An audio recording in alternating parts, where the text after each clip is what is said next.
it was just kind of mesmerising and mind blowing. This whole situation that we're in, where we're going, and none of us had ever been to London.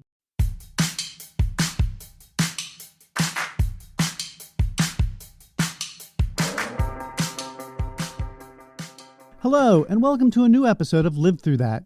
I'm your host, Mike Hipple, and on this podcast, we'll dig a little deeper into a pivotal moment into the lives of some of my favorite artists from the 80s and 90s. This week, we have guest David Newton from the Mighty Lemon Drops. A pivotal moment for David happened when he was just a schoolboy and went on a field trip to the Rock Against Racism concert in London's Victoria Park. Over 100,000 people were there to protest the rising number of racial attacks that were occurring in the United Kingdom, as well as to see bands like The Clash, Steel Pulse, and X-Ray Spex. This moment not only raised his awareness of political issues, it began a lifelong love of music and inspired him to form his own band.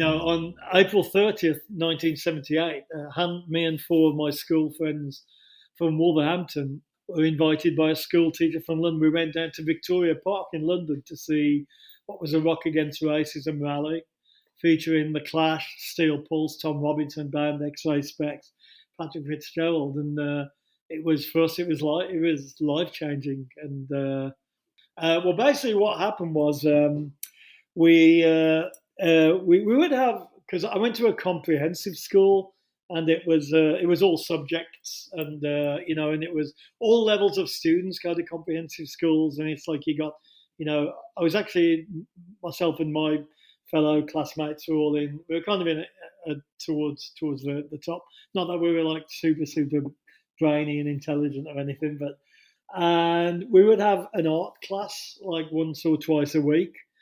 And we had one teacher. We had one class which was kind of an odd class. It was we'd have different levels in art. Like we'd have like painting, and then we'd have like drawing. Obviously, we'd also we had a printing class, which was really interesting because we actually used screen printers. We could make like T-shirts and stuff, which was great. But we also had an odd class called plastics and resins, which was, it's kind of odd thinking back. So I can't even start to explain what it was because I can't really remember. But I do remember our teacher was kind of cool, and we would sometimes see him in town on Saturdays. He was kind of politically active, and we'd see him selling this publication called Socialist Worker.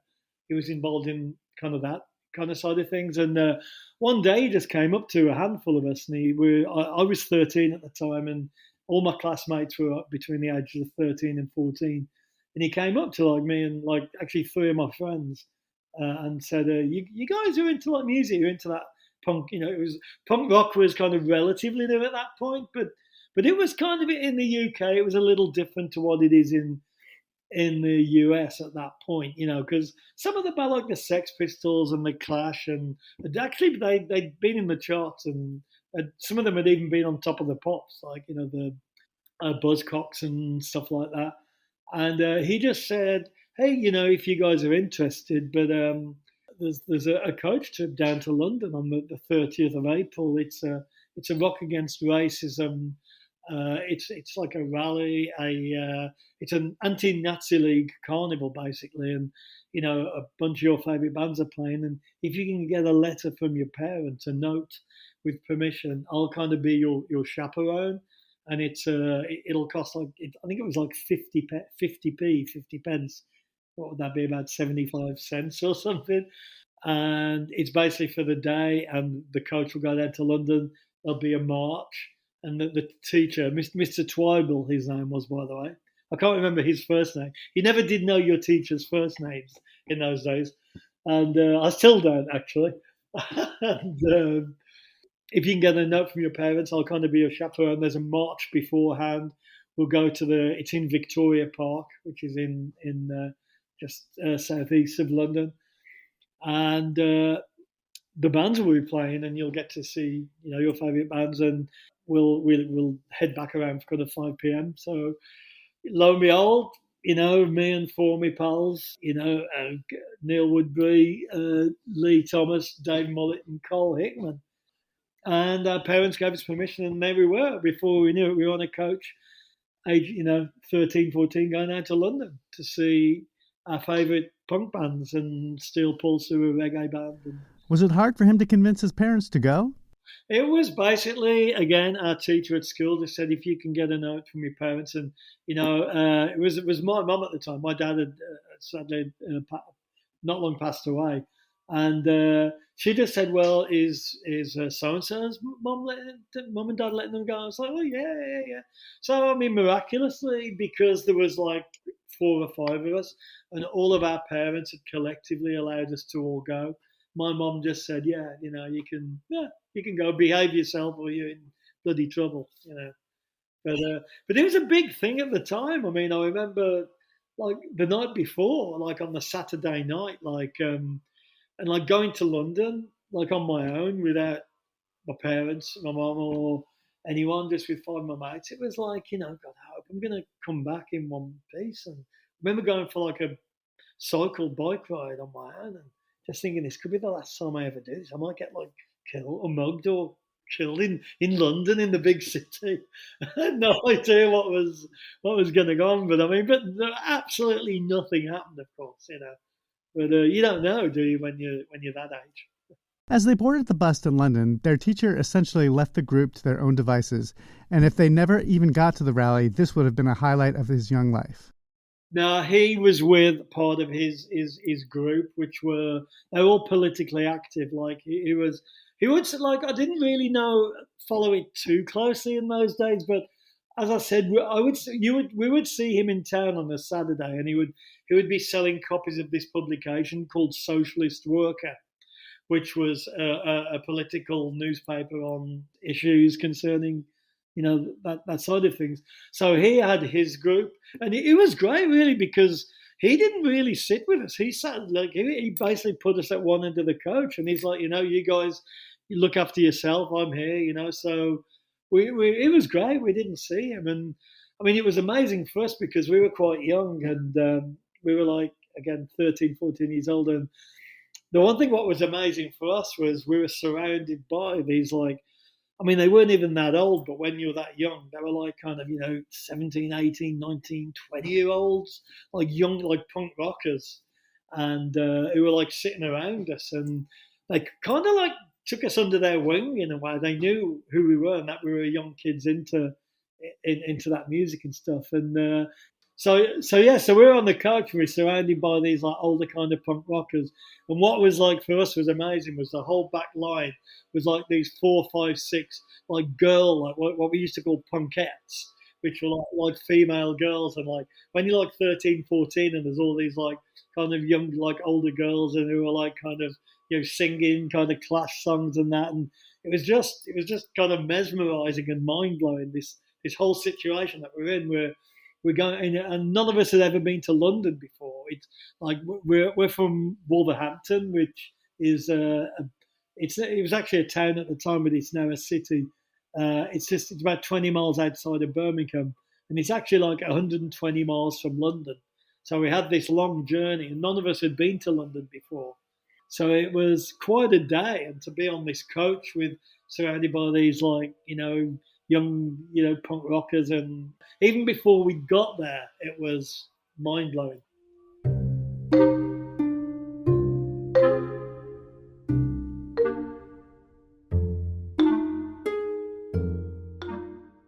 When we got off the coach, he basically said, "Okay, here's what's going on. You guys can go off on your own now. You've got to be back here at 5 p.m. on the dot." And to hear one of your teachers swear to Kurt, he said, "And if not, you're in fucking trouble." And it was like, whoa. So of course we were like, he let us go off and we did our own thing for the entire day, but we knew exactly where we had to get back to, which was by what was it by now? It was not by Victoria, but it was Trafalgar Square, as well. Which is bizarre, really. But in those days, I guess you could just park a coach or a vehicle around Trafalgar Square. Besides becoming more politically aware, David became more interested in learning to play music. I was curious if he had already been playing an instrument at this point. That's arguable. My parents would say no. In terms of could I actually play? I had a guitar, and it had been there'd been a guitar knocking around the house. This is funny again with punk rock because I think my dad didn't really play, but there was a guitar around the house, and I could never when I'd hear Pink Floyd records or Led Zeppelin, I could strum a few chords, but could never really play like that. But another great thing about punk was I remember seeing I can't remember who it was, the adverts or one of those bands that weren't the most musically proficient, and thinking, God, I can play that. That's amazing. And so that was inspiring. And I think me and a couple of my mates had started knocking around with a primitive form of what would become an early punk band by that time.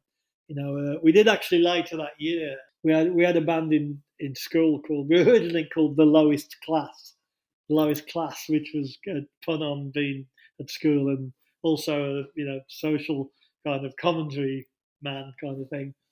And we did actually play. We played our first gig at our secondary school, our high school, the following year. We had changed our name by then to the Urban Kids. And now, folks, I'm proud to bring you the world premiere of the unearthing of David's teenage band, The Lowest Class, with their song, Crime and Corruption.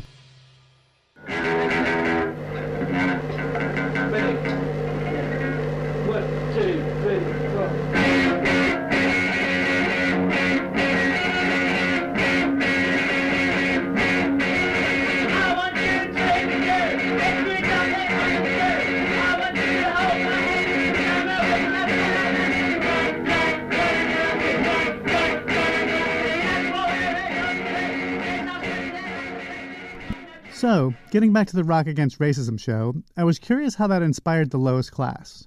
I think it was inspirational, yeah. Lee, the guy who was one of the kids that was with us, he was actually in The Lowest Class with us. And I could just about play six strings. He could play one or two.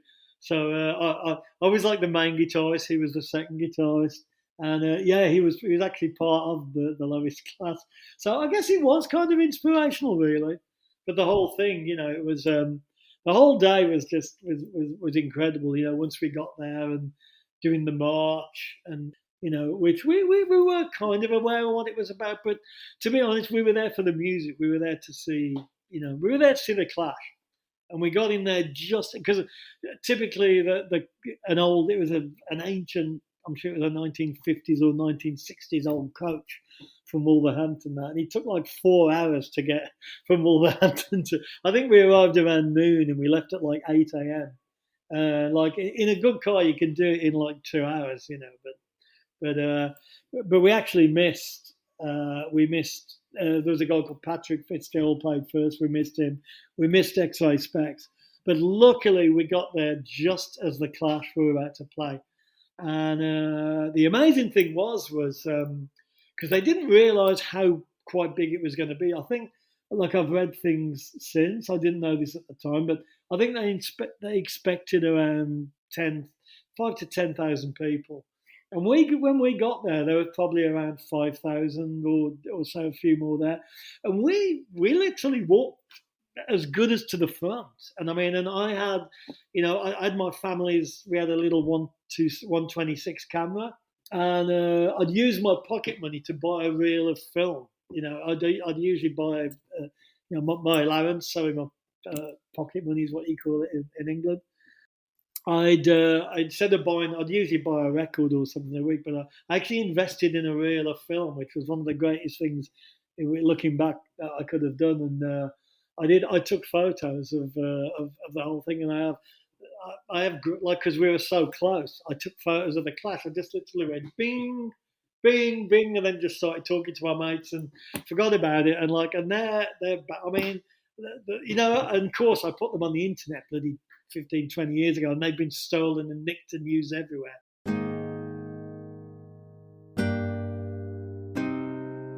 Dave obviously went on to success with the Mighty Lemon Drops with songs like Inside Out and My Biggest Thrill. By 1992, the band had run its course and released their final record, Ricochet. to be honest, the fact that we got to make that last album was, to me at least, I mean, I can't speak for everybody else, but I was kind of surprised because not the first, actually the first three albums did pretty good. The third album, Laughter, was the one that, our record label was really behind, and we did a huge tour. It was us, the Ocean Blue, and John Wesley Harding. And it's called the Laughter Tour, and it was a grueling 4 months all around America, and like that was the real big kind of like, let's get the our record label Sire were wonderful. They were brilliant, and they really got behind that, and we did this. We did a really big tour, and it even, that's the only album that it did get in the Billboard 200. And but by that time, things in the UK weren't going so. Things had changed a lot, and I think because it was it was a great thing at the time, but it just wasn't really for us, because it was like the kind of the dance culture thing had started become the acid house thing, and you got Happy Mondays and Stone Roses and all that had incorporated that, and we didn't really feel that we needed to kind of. A lot of bands did kind of go towards that, like, I don't really want to mention any names, but so we kind of were seen as like an older kind of band by that point. So we actually, because we weren't on Sire in the UK, we were on Chrysalis Records, a label with, actually, it was a co-label with Jeff Travis from Rough Trade and Chrysalis. It was called Blue Guitar Records, and so Chrysalis basically dropped us, so we didn't have a label in the UK.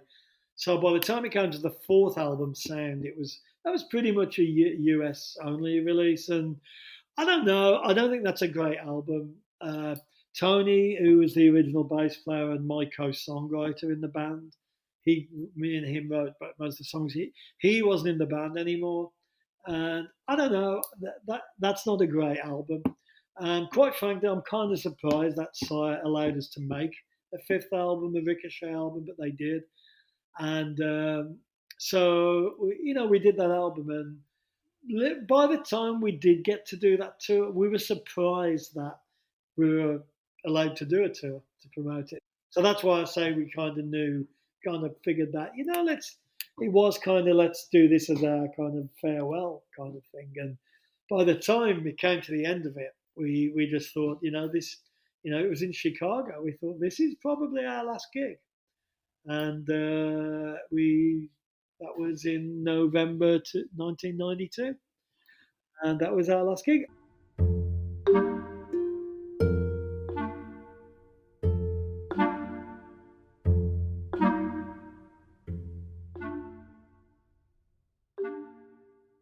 And that's it for today's episode. Thank you to David for sharing his story and that song from his teenage band. Dave is busy these days working with his own music as The Mighty Angel and producing other artists like Too Much Joy at the studio he's built in Burbank. And a quick reminder that you can buy my book on 80s musicians and where they are today, 80s Redux, and its sequel, Live Through That, on 90s artists, wherever you buy your books. And if you like the show, please leave a review where you're listening. It always helps others find us. And of course, subscribe so that you'll know when the latest episode comes out. You can also follow me on Threads at Mike Hipple and Facebook at Mike Hipple Photo, all one word. Thanks for listening.